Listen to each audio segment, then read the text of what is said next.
Сәлем достар, бүгінгі сабағымызға қош келдіңіздер. Добрый день, уважаемые друзья! Добро пожаловать на урок казахского языка.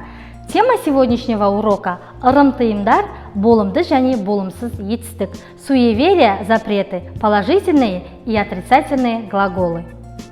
Етістік – глагол. Глагол – часть речи, которая обозначает действие и отвечает на вопросы, что делать, что сделать. Етістік іс-әрекеттің жүзеге асу-аспауына қарай екіге бөлінеді. Болымды етістік – положительные глаголы, болымсыз етістік – отрицательные глаголы. Болымды етістік іс-әрекеттің орындалғанын, жүзеге асқанын білдіреді. Положительная форма глагола показывает, что действие совершено, совершается или будет совершаться. Мысалы, жаздым, написал, жазып отырмын, пишу, жазамын, напишу. Дорогие слушатели, в казахском языке форма отрицания образуется путем использования в глаголах суффиксов отрицания ма, ме, ба, бе, па, пе, которые употребляются по законам сингармонизма. Для того, чтобы образовать отрицательную форму глагола, берем глагол, добавляем отрицательные суффиксы ма, ме, ба, бе, па, пе, и время настоящее, прошедшее, либо будущее и личные окончания в зависимости от времени. Значит, отрицательные суффиксы ставятся перед аффиксом времени и личным окончанием глагола. Например, мен бармаймын, я не пойду. Здесь к глаголу бар добавляем отрицательный суффикс ма и плюс будущее время и личное окончание мын. Далее, сен келмейсің, ты не придешь, ол бармайды, он не пойдет. А еще, друзья, в образовании отрицательной формы глагола принимают участие слова жоқ и емес.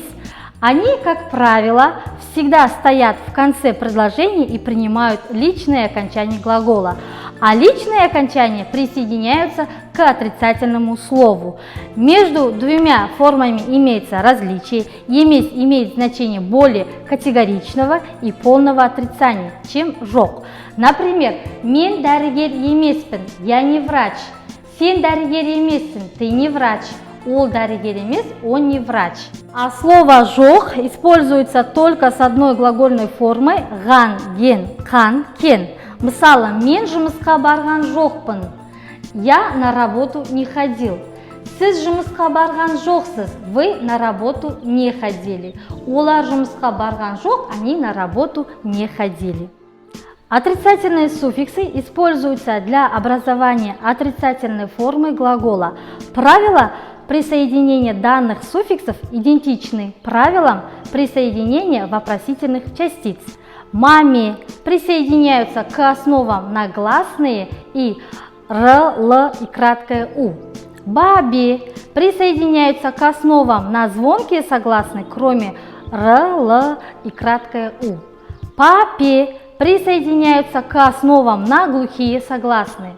Запомните, жазба – не пиши, ұсынба – не предлагай, сенбе – не верь, өткізбе – не проводи, ерінбе – не ленись, шұғылданба – не занимайся, бұзба – не разрушай, сағынба – не скучай, жатпа – не ложись, күтпе – не жди, ашпа – не открывай, кетпе – не уходи, көшпе – не переезжай и баспа – не нажимай. Ырым-тыйым халықтың тәлім, тәрбие, үлгі өнеге, ақыл кеңес берудегі тәрбие құралдарының бірі. Қазақтың тыйым сөздері іс-әрекетке байланысты, қыз балаға байланысты, бесікке байланысты, жол жүруге байланысты, киім киюге қатысты, ыдыс-аяқ тағамға қатысты, нанға қатысты, үй тұрмысына қатысты, қоршаған ортаға байланысты. Назар аударыңыздар. Нанды бір қолыңмен үзбе. Не ломай хлеб одной рукой. Бос бесікті тербетпе, не качай пустую детскую люльку. Отты ошақты аттама, не перешагивай огонь и костер. Үйде ысқырма, не свисти дома. Ақты төкпе, не разливай белых молочных продуктов. Кісіні айналма, не кружи вокруг человека. Үлкеннен бұрын тамақ жеме, не начинай есть вперед старших.